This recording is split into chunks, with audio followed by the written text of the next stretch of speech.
Hola a todos, nosotros somos Juan Manuel Cipriano y María Lucina Higa, residentes de tercer año del Hospital San Juan de Dios de La Plata. El Ateneo que les presentamos lo titulamos Inmunodeficiencia común variable y sus múltiples caras.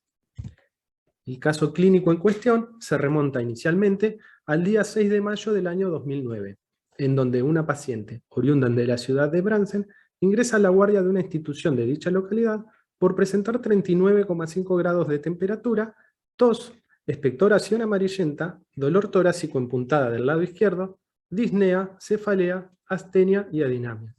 Se decide entonces la internación para estudio y tratamiento.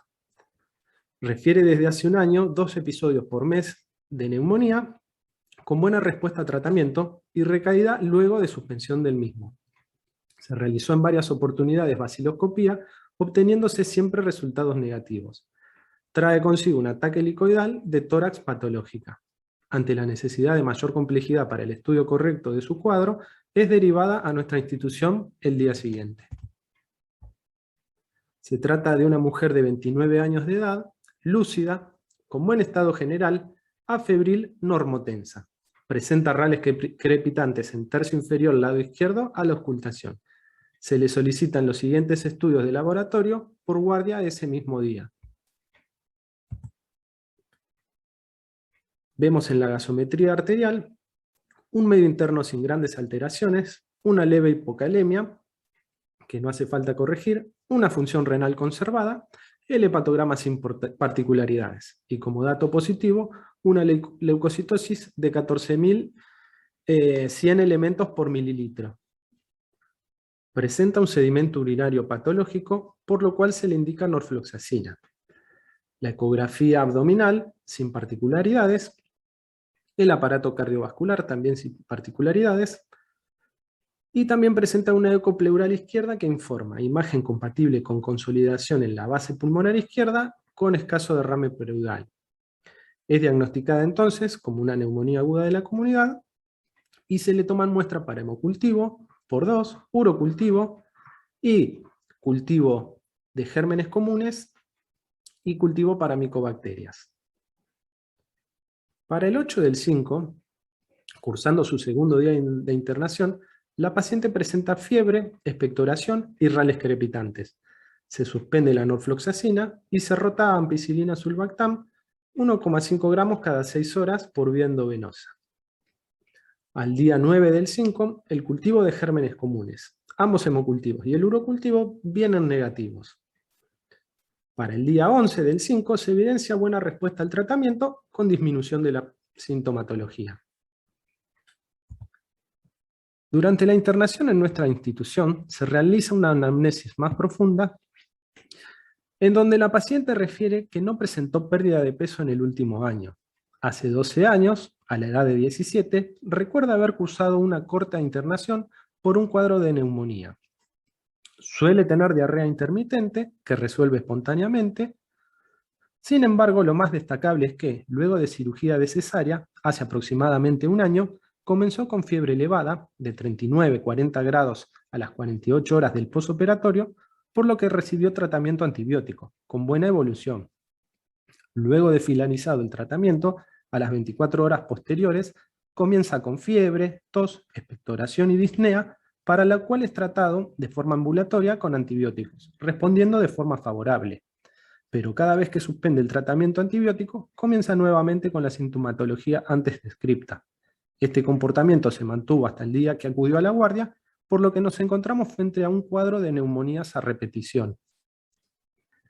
Se plantean como diagnósticos presuntivos.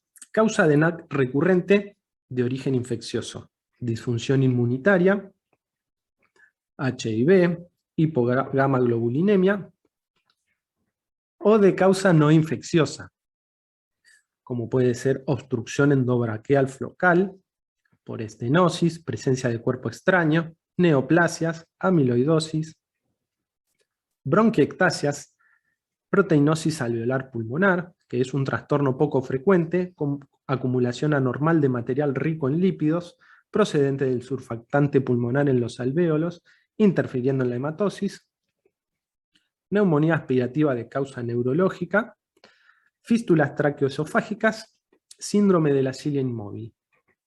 Durante la internación se le realizan laboratorios de rutina para el seguimiento y para arribar al diagnóstico se le solicitan los siguientes estudios: serologías de HIV y VDRL, ambas no reactivas, factor reumatoideo y anticuerpos antinucleares que resultaron ser negativos, proteinograma electroforético en orina sin particularidades y el proteinograma en suero que mostró aumento en zona alfa 1 y una disminución en la zona gamma. A la fecha, el cultivo de micobacterias viene negativo. El esputo directo evidencia leucocitos más de 25 por campo, por lo que es buena muestra para siembra. Se realiza una nueva baciloscopía siendo otra vez negativa. Y el cultivo de secreciones respiratorias para gérmenes comunes cierra como flora mixta habitual. El urocultivo también cierra como negativo, al igual que los hemocultivos. En cuanto al dosaje de inmunoglobulinas, para la IgA tenemos menos de 5 miligramos decilitros. Los valores de referencia para la edad que manejamos son de 90 a 310. La IgG, 665 miligramos decilitro, valores de referencia de 750 a 1520. Y para la IgM, el resultado fue de 105 miligramos decilitro, valores de referencia de 75 a 250. No se pudo especificar el subtipo de IgG. Para el día 22 de mayo, cursando ya 12 días en nuestra institución, y debido al buen estado general y a la posibilidad de continuar con el tratamiento ambulatorio, se otorga el alta hospitalario. Se indica vacuna antigripal y antineumocócica, se indica realización de colonoscopía y tomografía axial computada, y se la cita a la paciente con los resultados de los estudios a realizar. Entonces, dado que la paciente hace un año que presentaba neumonías a repetición, y junto al estudio de laboratorio donde se vieron los valores de inmunoglobulinas alterados, se le realiza el diagnóstico de inmunodeficiencia primaria. A modo de introducción, las inmunodeficiencias primarias se tratan de un grupo heterogéneo de enfermedades causadas por un defecto genético que involucran tanto el desarrollo, mantenimiento y regulación del sistema inmune. La mayoría se manifiesta a edad temprana, pero puede retrasarse el diagnóstico y o empezar a manifestarse en la adultez. Se trata de enfermedades raras con una prevalencia de 1 a 200.000 nacidos vivos y se conocen alrededor de 330 desórdenes descriptos con 320 genes identificados. En el año 2017, la Unión Internacional de Desórdenes Inmunológicos clasificó las inmunodeficiencias primarias en 9 grupos, según el defecto genético involucrado, características inmunológicas y no inmunológicas asociadas a la enfermedad. En esta filmina se pueden ver los 9 grupos que integran a las inmunodeficiencias primarias. Y en el caso de nuestra paciente, al tener un dosaje bajo de inmunoglobulinas, entraría dentro de la clasificación de inmunodeficiencias predominantes de anticuerpos. Y dentro de la misma se trató de una inmunodeficiencia común variable, de la cual le voy a hablar.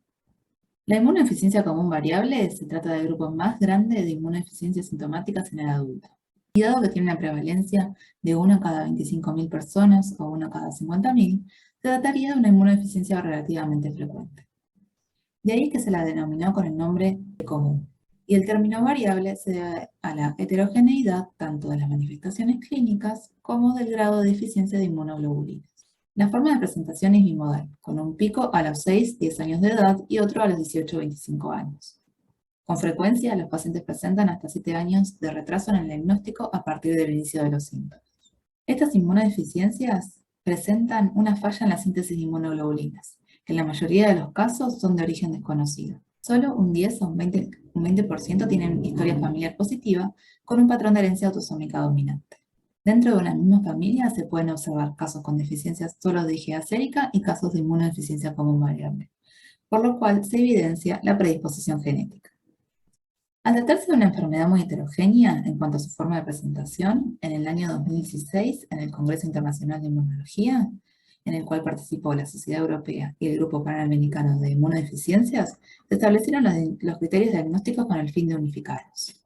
Para realizar el diagnóstico de inmunodeficiencia común variable, los pacientes deben presentar al menos una manifestación clínica, entre las cuales se encuentran las infecciones a repetición, generalmente las vías respiratorias, como fue en el caso de nuestra paciente, y o al nivel del sistema digestivo.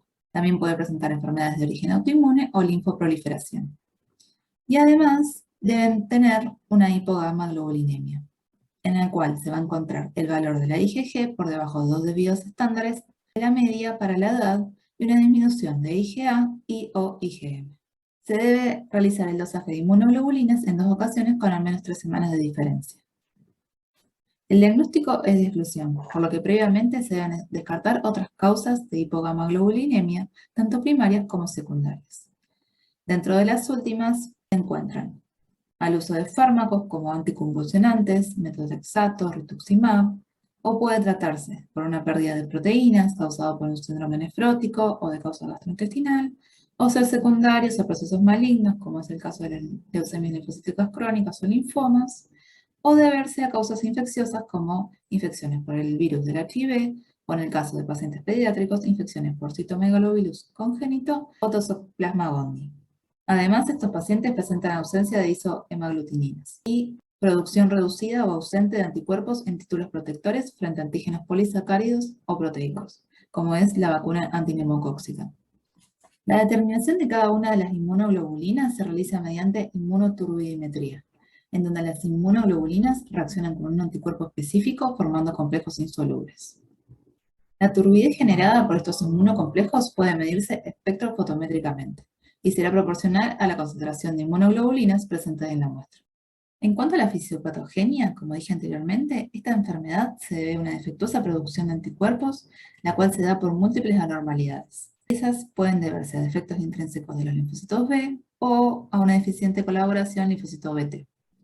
Más del 90% no tiene un diagnóstico molecular definido o una explicación causal, por lo que la mayoría se dan de forma espontánea.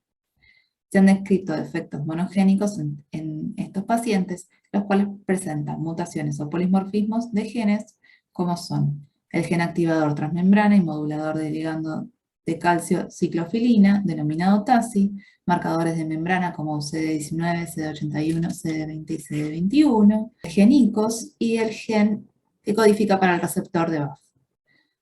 Todos estos genes están involucrados en las vías de señalización que se producen durante la diferenciación de las células B. Pero estos defectos genéticos únicos asociados a complicaciones clínicas se han encontrado en un pequeño porcentaje de pacientes. Se habla alrededor de un 3%, por lo que la mayoría de los casos se tratan de defectos poligénicos. El defecto principal se encuentra al nivel de la diferenciación de los linfocitos B, pero también pueden presentarse alteraciones en la población de las células T y de las células dendríticas. En cuanto a los defectos monogénicos descriptos, el gen TACI codifica para un receptor expresado en la superficie de los linfocitos B, el cual pertenece a la superfamilia de los receptores TNF-alfa, cuyos ligandos son el factor activador de células B, conocido como BAFF, y el ligando de inducción de proliferación, conocido como APRIL, los cuales están involucrados en la supervivencia, desarrollo y producción de anticuerpos. La deficiencia de TACI se describió en un grupo de pacientes adultos con concentraciones disminuidas de linfocitos B de memoria con cambios de isotipo, y que mostraban datos de linfoproliferación y enfermedades de carácter autoinmune. El patrón de herencia es variable. La mayoría de los pacientes lo heredan en un patrón autosómico dominante. Sin embargo, también existen casos donde la herencia se da de forma recesiva. Por otra parte, se han descrito mutaciones en el gen del receptor de citoquina BAFF, en la cual los pacientes presentaron bloqueo en el estadio de células B transicionales y ausencia de linfocitos B de memoria. Otra de las mutaciones encontradas fue en el gen coestimulador inducible ICOS, que pertenece a la familia CD28, el cual es una molécula que se encuentra en la superficie de los linfocitos T activados, y participa en la diferenciación final de los linfocitos B en células plasmáticas y de memoria. Al interactuar con su ligando, expresado en las células presentadoras de antígeno, induce una respuesta de citoquinas, entre las cuales se encuentran la interleuquina 4, 5 y 10, que favorecen la polarización hacia el perfil Th2 y en consecuencia la producción de anticuerpos por los linfocitos B. Por otra parte, el marcador CD19, el cual es una molécula que se expresa en todos los linfocitos B normales, esta, junto con las moléculas CD21 y CD81, forma un complejo que actúa como correceptor en los linfocitos B maduros. Si hay una mutación al nivel de alguno de estos marcadores, se produce una disminución del umbral de respuesta del receptor de células B ante la unión antigénica, por lo que se produce una disminución de la producción de anticuerpos ante ese antígeno. Se han encontrado que hasta un 80% de los pacientes con inmunodeficiencia común variable presentan defectos en la diferenciación de las células B en el centro germinal y por lo tanto afectan las células B de memoria. Alrededor de un 90% de los pacientes muestra un número de células B normales, mientras que un 5 a un 10% muestra reducción y solo el 1% ausencia de estas. La ausencia sugiere una reacción germinal insuficiente que puede asociarse con un bloqueo de la transición de células T1 a T2, y esto se debe a la deficiencia del receptor de la citoquina BAF. Determinar la presencia del tipo de células B transicionales en estos pacientes se ha visto que constituye un factor pronóstico de la enfermedad. Como ya sabemos, luego del desarrollo independiente de antígeno en la médula ósea, las células B inmaduras abandonan estas y se reúnen en el pool de células B maduras de larga vida, llamadas células naive. Cuando estas células son estimuladas por un antígeno en presencia de coestimulación adecuada, participan en una reacción en el centro germinal y posteriormente se transforman en células plasmáticas o células de memoria. Las células Pro B derivadas de la médula ósea se diferencian en células Pre-B y posteriormente a células B transicionales. Solo un 10 a un 20% de las células B transicionales abandonan la médula ósea y se convierten en células B de transición tipo 1 y luego de transición tipo 2. Estas células B transicionales pueden convertirse, a su vez, en células B de la zona marginal o células B folicular sin infección, diferenciándose posteriormente en una célula B de memoria con cambio de isotipo. Aproximadamente de un 15 a un 55% de las células circulantes presentan en su membrana al marcador CD27, es decir, que pasaron por el centro germinal, de las cuales un 50% expresan IgM y IgD, las cuales son denominadas como células B de memoria sin cambio de isotipo. Y el resto, que no expresan ni IgM ni IgD en su membrana, se las denomina como células de memoria con cambio de isotipo. El incremento de las células B transicionales se asocia con linfadenopatías. En contraparte, el aumento de las células B CD21 low, que pertenecen a un subset de células B enérgicas con señalización defectuosa y capacidad de hacer homing en sitios de inflamación, se relacionan con esplenomegalia, enfermedad granulomatosa, y estas tienen un mal pronóstico.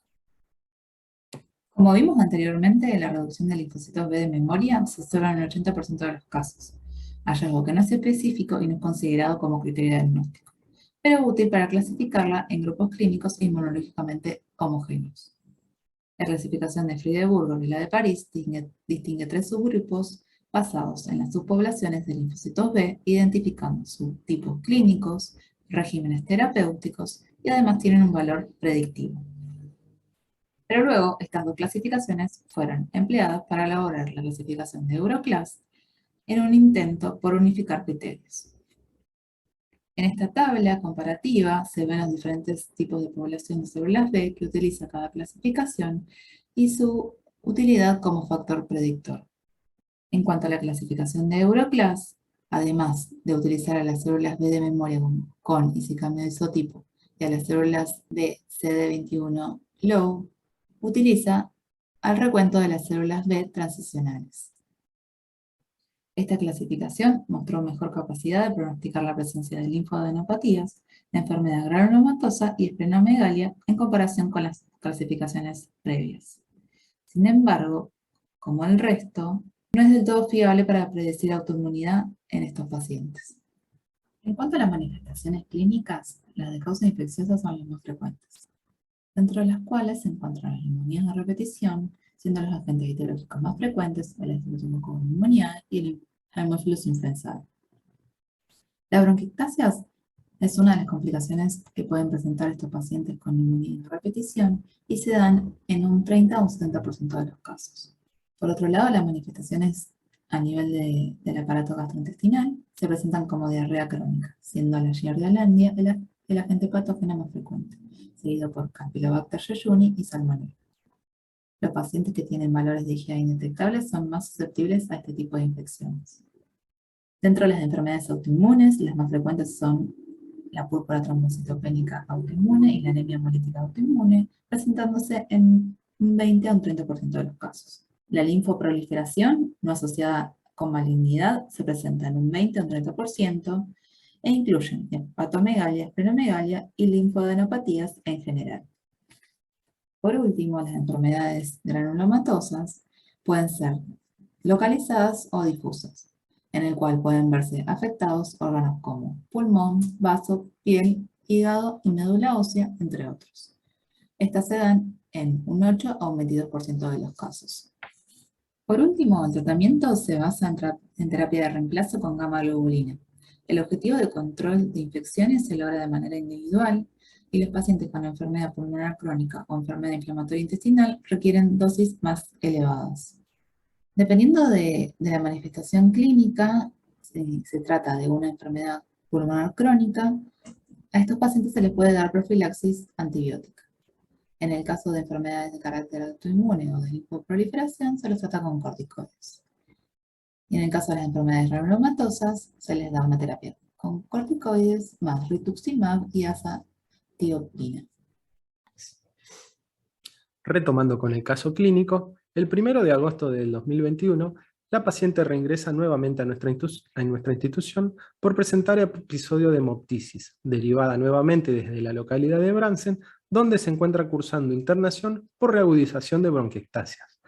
Presenta regular estado general, regular mecánica ventilatoria, hiperventilación y se encuentra diaforética.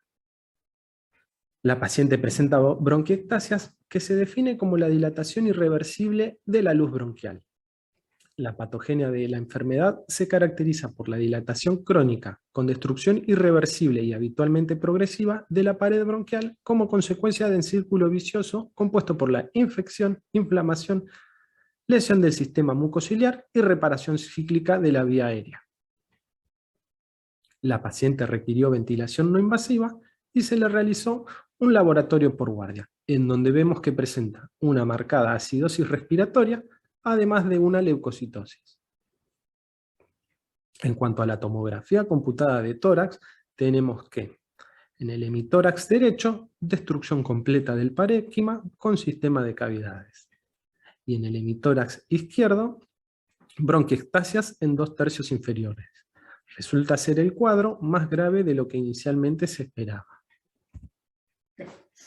Se suman entonces los diagnósticos. Además de la inmunodeficiencia común variable, tenemos las bronquiectasias, la hemoptisis, y desde el servicio de neumonología sugieren por las imágenes características que presenta la paciente en la TAC que podría tratarse de una aspergilosis pulmonar. La paciente se encuentra en lista de espera para trasplante pulmonar.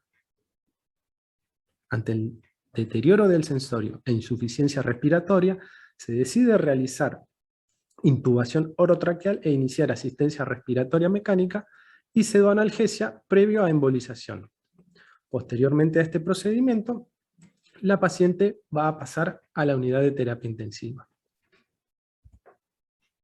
Brevemente, la embolización es el procedimiento por el cual se busca ocluir un vaso sanguíneo, sea vena o arteria, por acción de fármacos o materiales sintéticos, llamado el agente embolizante, con la finalidad de detener un sangrado, prevenir la rotura de aneurismas u otras malformaciones vasculares o prevenir el flujo de sangre hacia un tumor. En nuestro paciente, la finalidad es detener la hemoptisis. Es una técnica mínimamente invasiva que consiste en la introducción de un catéter por vía transfemoral en la mayoría de los casos y guiarlo, mediante la ayuda de técnicas de imágenes, hacia el sitio de interés para lograr interrumpir el flujo sanguíneo. Es importante mencionar que la urgencia no reside en la hipovolemia que puede causar la gran pérdida de sangre, sino en el espacio aéreo que ocupa esta sangre que va a impedir la correcta hematosis. Además, al presentar la paciente en una patología pulmonar de base, va a tolerar menor cantidad de bronquios ocluidos por su sangrado activo.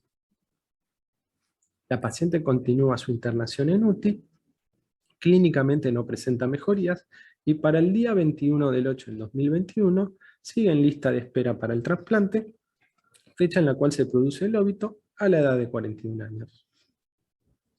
A modo de conclusión, la inmunodeficiencia común variable es la deficiencia primaria de anticuerpos más frecuentes.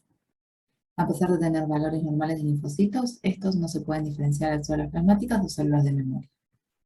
Es una enfermedad con alta variabilidad clínica, existiendo un retraso en el diagnóstico de la misma, lo que tiene implicancia negativa en cuanto a la sobrevida. El diagnóstico se confirma con una determinación cuantitativa de inmunoglobulinas séricas con al menos 2 isotipos disminuidos.